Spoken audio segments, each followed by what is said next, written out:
Hello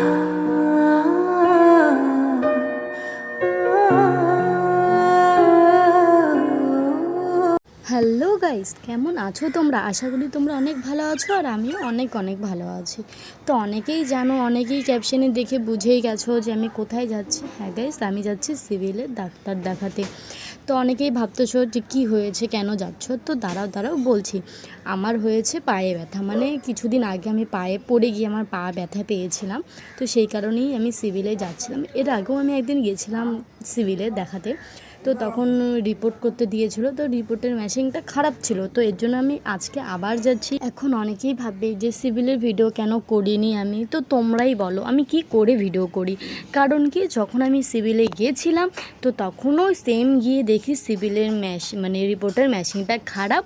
আমাকে আবার কিছুদিন পরে যেতে হবে। আর সিভিল থেকে বেরিয়ে তারপরে মনে হলো যে একটু হেঁটেই যাওয়া যাক। তারপরে মহাবিস্তান থেকে আমরা হেঁটেই যে এখান থেকেই তারপরে আমরা টোটোতে উঠি। টোটোতে একটু জামাকাপড়ও দেখতেছিলাম গাইজ, যে এতদিন পরে আসলাম তো একটু জামাকাপড়ও দেখে নিই, যদি পছন্দ হয় কিনে নিতাম। আর কি কিনবো বলো তো, সত্যি মনটা এতটা খারাপ হয়ে গেছিলো না, কি বলবো, এর জন্যই ভালো লাগতেছিল না। আর আমি জানি অবশ্যই তোমাদের এই ভিডিওটা ভালো নাও লাগতে পারে, কারণ কি আমার নিজেরই ভালো লাগতেছিল না ভিডিওটা, তো তোমাদের কেন ভালো লাগবে, তাই না?